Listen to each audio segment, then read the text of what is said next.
Bismillahirrahmanirrahim. Pada pembahasan sebelumnya, kita telah membahas tentang gambaran dari uslubul amri, rangkaian kalimat yang mengandung makna perintah. Pada kesempatan kali ini, kita akan membahas tentang makna majazi dari amar,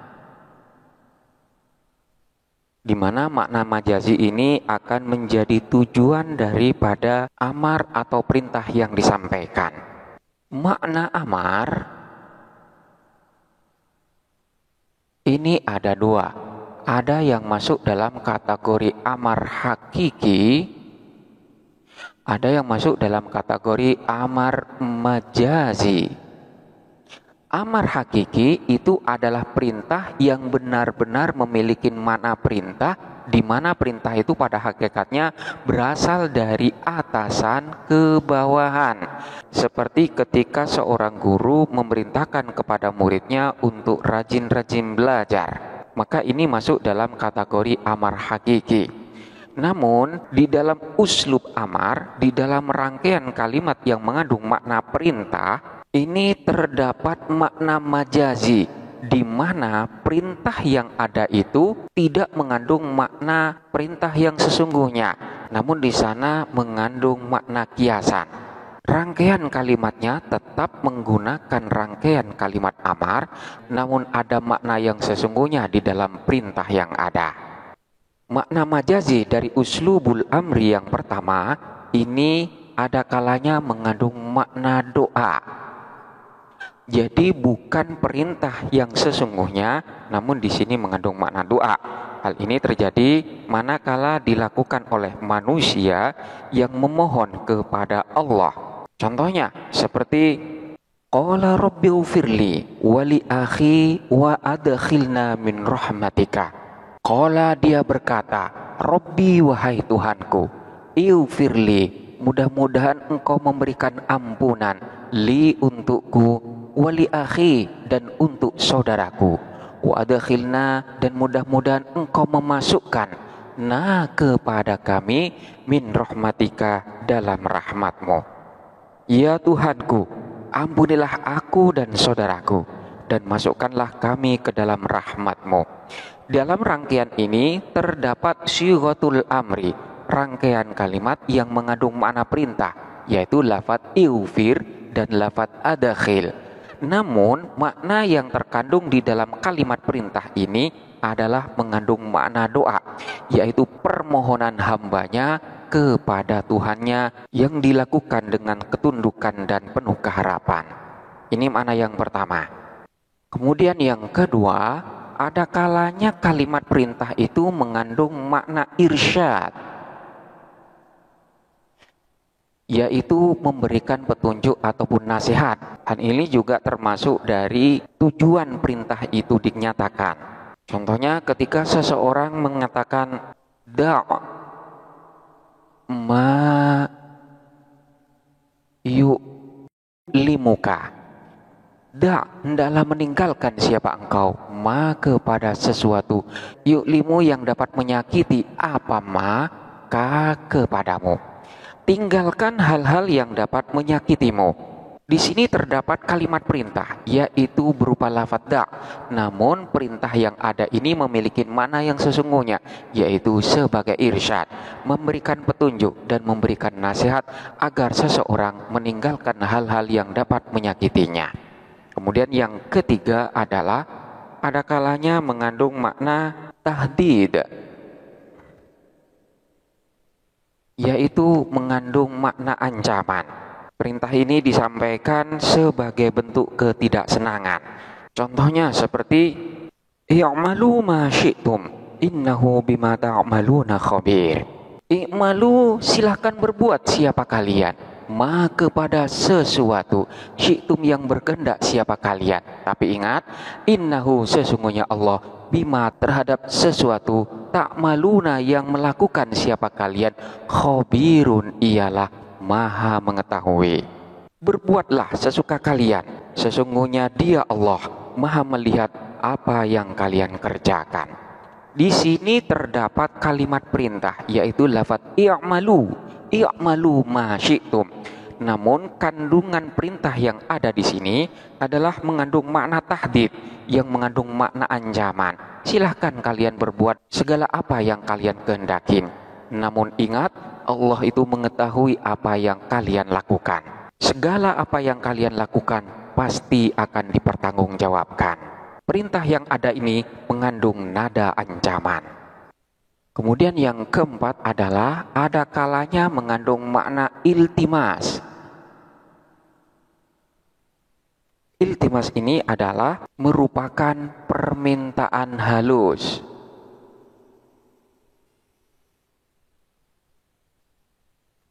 Permintaan halus atau merupakan permohonan dari seseorang ke orang yang lainnya. Contohnya seperti lafaz fa'aufi lanal kaila wa tasaddaq alaina innallaha yajzil mutasaddiqin. Fa'aufi, dan hendaklah menyempurnakan siapa kamu lana untuk kami al-kaila, kepada timbangan, wa tasaddaq, dan hendaklah bersedekah siapa kamu alaina, pada kami.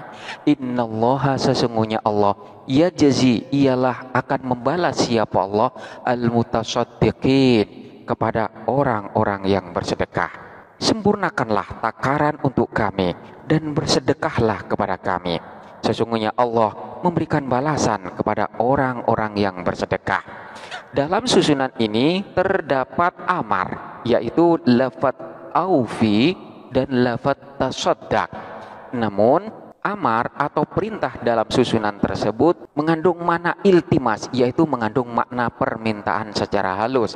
Hal itu dapat dilihat pada lafaz innallaha yajzil mutasaddiqin. Hendaklah kamu itu bersedekah, sesungguhnya Allah itu akan membalas segala apa yang kamu sedekahkan. Ini adalah suatu permintaan yang dilakukan dengan cara halus.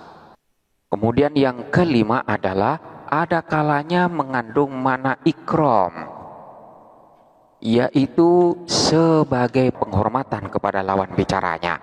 Seperti perkataan Nabi Yusuf kepada keluarganya, udkhulu Misra insyaallahu aminin.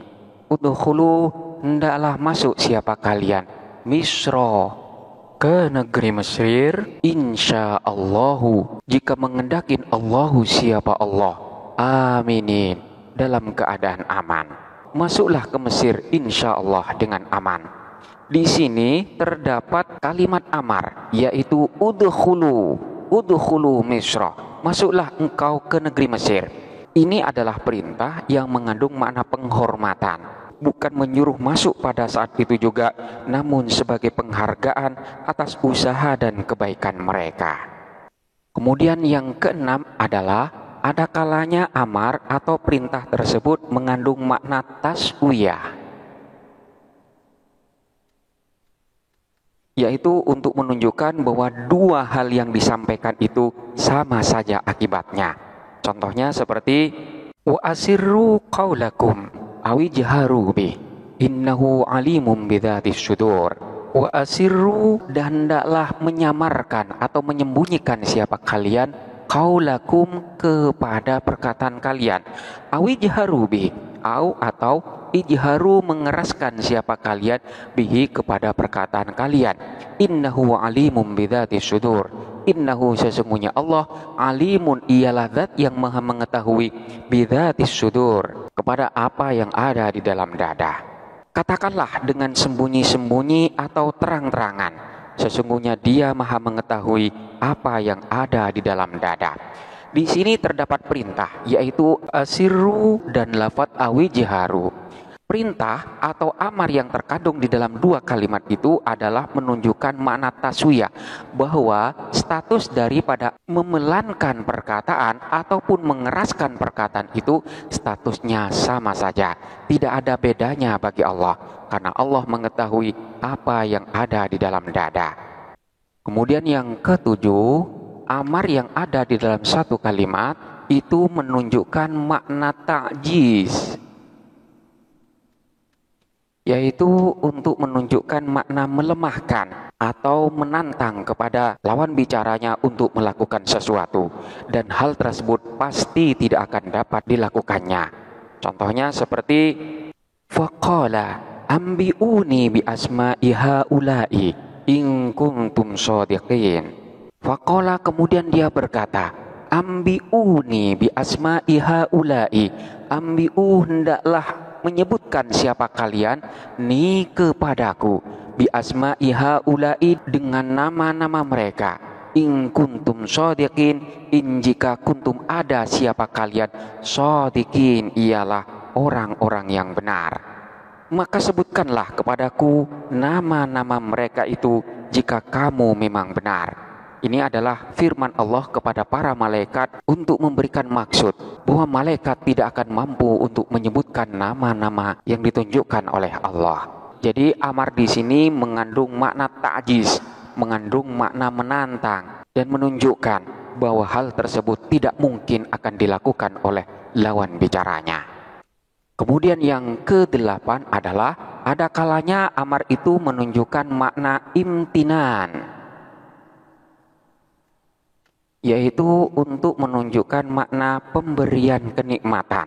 Contohnya seperti yang ada di dalam firman Allah, fakulu mimma razaqakumullahu halalan thayyiban. Fakulu, makan siapa kalian, mimma dari sesuatu, rozako yang telah memberikan rizki, kum kepada kalian, Allahu siapa Allah, halalan padahal dalam keadaan halal, thayyiban padahal dalam keadaan baik. Maka makanlah dari rizki yang diberikan Allah kepadamu yang halal lagi baik. Di sini terdapat amar, terdapat perintah, kulu mimma razaqakumullah. Namun makna yang terkandung di dalam perintah tersebut adalah imtinan, pemberian kenikmatan dari Allah. Kemudian yang ke-9 adalah ada kalanya amar itu mengandung makna ihanah, yaitu mengandung makna merendahkan atau menghinakan. Hal ini manakala perintah tersebut dimaksudkan untuk pelecehan dan tidak menghargai. Contohnya seperti da'an najaha li ashabi la tas'a fi talabi. Hendaklah membiarkan atau meninggalkan siapa kamu an-najaha kepada kesuksesan li ashabihi untuk pemiliknya, la tas'a jangan bersusah payah siapa kamu fi talabihi dalam mengejarnya. Biarlah kesuksesan untuk pemiliknya, janganlah engkau mengejarnya. Perkataan ini adalah perkataan yang merendahkan kepada orang yang sudah susah payah untuk mengejar sesuatu, namun apa yang ia lakukan tidak dihargain oleh orang lain, sehingga muncullah perkataan da'an najaha li ashabi la tas'a fi talabi. Kemudian yang ke-10 ada kalanya amar atau perintah itu dimaksudkan untuk takhsir, yaitu untuk menundukkan atau menaklukkan. Hal ini terjadi jikalau pihak yang diperintah, yaitu lawan bicaranya, tidak mampu secara mutlak. Contohnya seperti firman Allah kepada api, Qulna ya naru kuni bardan wassalaman ala Ibrahim. Qulna, berkata siapa kami Allah, ya naru, wahai api, kuni, hendaklah ada siapa kamu, bardan, ialah dingin, wassalaman dan menyelamatkan, ala Ibrahim, atas Ibrahim. Wahai api, jadilah engkau dingin dan keselamatan bagi Ibrahim. Di sini terdapat perintah, yaitu lafaz kuni, kuni bardan wassalaman ala Ibrahim. Kalimat perintah ini ditujukan kepada narun, ditujukan kepada api, agar api itu menjadi dingin dan memberikan keselamatan kepada Ibrahim. Perintah ini mengandung makna takhsir, mengandung makna penundukan, bahwa yang diperintah ini pastilah akan menurutin perintah tersebut dan tidak mungkin dapat menentangnya. Hal ini juga seringkali terjadi pada kehidupan sehari-hari, manakala seseorang memerintahkan dengan suatu perintah yang tidak mungkin dapat ditolak dan tidak mungkin dapat ditentangnya, maka perintah tersebut mengandung makna takhsir, yaitu bermaksud untuk menundukkan lawan bicaranya. Sebagaimana perkataan komandan di medan perang terhadap lawan dan musuh-musuhnya yang sudah lemah dan tidak dapat berbuat apa-apa. Dia berkata, menyerahlah. Maka perintah ini adalah takhsir, yaitu memberikan maksud penundukan dan tidak boleh ditentang. Kemudian yang ke-11, ada kalanya amar itu menunjukkan makna takhyir, yaitu memilih. Memilih di antara beberapa hal. Seperti perkataan kita, tazawwaj,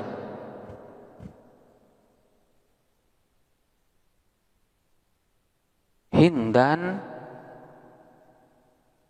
au Fatimata. Tazawwad, hendaklah menikahi siapa engkau, hindan kepada Hindun, au Fatimata atau kepada Fatimah. Nikahilah Hindun atau Fatimah. Tazawwaj ini adalah amar, mengandung makna perintah. Namun perintah yang ada dimaksudkan untuk memilih.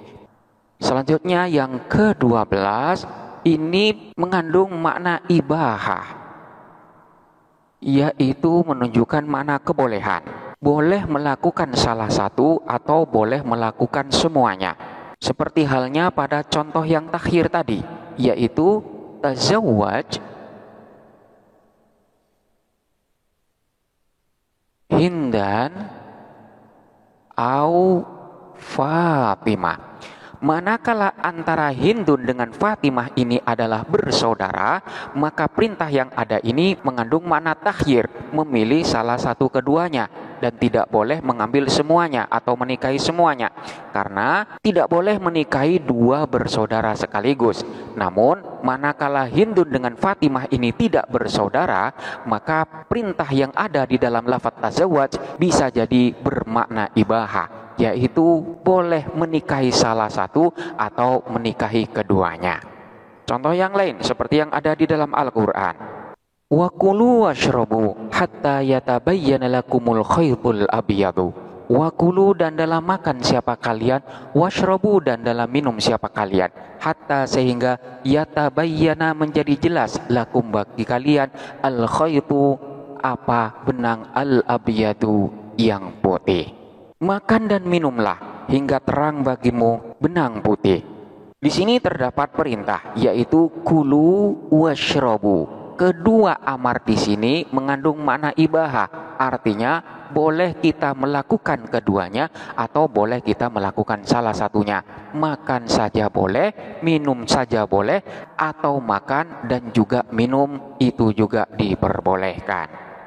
Kemudian yang ke-13 adalah ada kalanya mengandung makna tahakkum, yaitu memberikan sindiran keras. Contohnya seperti yang terdapat di dalam Al-Quran. Qul fadra'u an anfusikumul mauta in kuntum shadiqin. Qul, katakanlah, fadra'u, hendaklah menangkis siapa kalian, an anfusikum dari diri kalian, al-mauta kepada kematian, in kuntum shadiqin, in jika kuntum ada siapa kalian, shadiqin ialah orang-orang yang benar. Katakanlah, tangkislah kematian dari dirimu jika kamu memang orang-orang yang benar. Pernyataan ini adalah merupakan sindiran keras bahwa kalian tidak akan dapat menangkis datangnya kematian, karena kematian pasti akan datang kepada setiap orang yang hidup dan tidak dapat untuk ditolaknya. Kemudian yang ke-14 adalah ada kalanya mengandung makna ta'ajjub, yaitu mengandung makna kekaguman ataupun keheranan. Contohnya seperti unzur kaifa darabu lakal amthala fadallu. Unzur, lihatlah, kaifa bagaimana, darabu membuat siapa mereka, laka untukmu, al-amthala kepada perumpamaan-perumpamaan, fadallu kemudian sesat siapa mereka. Lihatlah bagaimana mereka membuat perumpamaan-perumpamaan tentangmu, lalu mereka sesat. Di sini terdapat amar, yaitu lafaz unzur. Amar yang ada di dalam susunan ini adalah mengandung makna ta'ajub, suatu keheranan. Bagaimana bisa mereka yang membuat perumpamaan tentangmu, wahai Muhammad, namun mereka masih tetap tersesat, padahal engkau adalah suri tauladan yang baik. tuntunan yang baik yang manakala diikuti pastilah tidak akan tersesat. Namun dalam hal ini mereka masih tetap tersesat. Maka hal itu adalah suatu keheranan. Kemudian yang ke-15, ada kalanya amar itu dimaksudkan untuk i'tibar, yaitu untuk memberikan pembelajaran. Contohnya seperti qul siru fil ardi tsumma anzuru kaifa kana aqibatul mukadzibin. Kul katakanlah, siru berjalanlah siapa kalian fil ardi di bumi, tsumma kemudian unzuru hendaklah melihat siapa kalian. Kaifa bagaimana? Kana ada aqibatul mukadzibin, apa akibat orang-orang yang mendustakan. Di sini kita perhatikan terdapat amar, yaitu lafaz siru dan unzuru. Berjalanlah engkau di muka bumi dan lihatlah apa yang terjadi pada orang-orang yang mendustakan agama Allah. Perintah di sini mengandung makna ibrah, yaitu sebagai pembelajaran bahwa apa yang dilakukan oleh orang-orang pendusta adalah suatu peringatan dan pembelajaran hidup. Kemudian yang ke-16 adalah ada kalanya mengandung makna dawam, yaitu kekekalan atau terus-menerus dilakukan. Contohnya seperti wahdina ila sawa'is sirati. Wahdina, dan dalam memberikan petunjuk siapa engkau kepada kami ila sawa'is sirat, kepada jalan yang lurus. Perintah ini bukanlah hanya sekedar permintaan biasa agar ditunjukkan pada jalan yang lurus, namun lebih dari itu agar berada di atas jalannya, yaitu tetap di dalam jalan yang lurus. Kemudian yang ke-17 adalah perintah yang ada menunjukkan makna izin, yaitu memberikan izin. Contohnya perkataan kita kepada orang yang mengetuk pintu. Kita katakan udkhul, masuklah. Ini adalah perintah, namun perintah ini sekaligus memberikan izin untuk boleh masuk ke dalam. Contoh yang lain seperti yang ada di dalam Al-Quran. Udkhuluha bisalamin aminin. Udkhulu, hendaklah masuk siapa kalian kepada sorga bisalamin, dengan kesejahteraan, aminin, dalam keadaan aman. Masuklah ke dalam sorga dengan selamat dan aman. Di sini terdapat perintah, yaitu udkhulu, di mana perintah yang ada ini sekaligus memberikan izin bahwa orang-orang yang dimaksud diperbolehkan untuk masuk ke dalam sorga. Kemudian yang ke-18 ini dimaksudkan sebagai khalqun, yaitu sebagai penciptaan terhadap sesuatu. Contohnya yang terdapat di dalam Al-Quran. Innama amruhu idza arada syai'an ayyaqula lahu kun fayakunu. Innama sesungguhnya amruhu perintah Allah. Idza apabila arada menghendakin siapa Allah syai'an kepada sesuatu, ayyaqula akan berkata siapa Allah lahu kepada itu syai'an, kun jadilah, fayakunu maka menjadi apa itu syai'. Sesungguhnya perintahnya apabila dia menghendakin sesuatu hanyalah berkata kepadanya jadilah, maka jadilah. Di sini terdapat amar, yaitu kun, mengandung makna perintah, dan perintah di sini mengandung makna khalqun, yaitu penciptaan akan sesuatu. Kemudian yang ke-19, ada kalanya perintah yang ada itu mengandung maksud ta'dib, yaitu pengajaran dan pembimbingan. Contohnya seperti sabda Rasulullah kepada Umar bin Salamah. Ya gulamu, samillaha, wa kul biyaminika, wa kul mimma yalika. Ya gulamu, wahai anak, samillah, dalam menyebut siapa engkau Allah kepada nama Allah. Wa kul, dan makanlah, biyaminika, dengan tangan kananmu. Wa kul, dan makanlah, mimma, dari sesuatu, yalika, yang ada di dekatmu. Wahai anak, sebutlah nama Allah, makanlah dengan tangan kananmu, dan makanlah dari yang dekat denganmu. Di sini terdapat beberapa amar, yaitu lafaz samillah, kul biyaminika dan lafaz kul mimma yalika. Perintah-perintah yang ada itu dimaksudkan untuk ta'dib, yaitu memberikan bimbingan dan pengarahan dalam pendidikan. Kemudian yang selanjutnya, ada kalanya mengandung makna tamanni, yaitu berharap sesuatu namun harapan itu tidak mungkin terjadi. Seperti yang terdapat di dalam syair. Ya lailutul, ya naumuzul, ya subhukif la tatlu'i. Ya lailu, wahai malam, tul, panjanglah. Ya naumu, wahai tidur, zul, hilanglah. Ya subhukif, wahai pagi, kif, berhentilah. La tatlu'i, janganlah engkau datang. Wahai malam, panjanglah.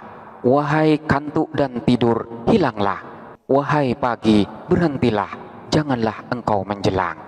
Ini adalah perkataan dari pengantin baru yang baru saja menikah, yang selalu berharap bahwa malam itu akan terus panjang, hilangnya kantuk dan tidur, serta pagi tidak segera menjelang.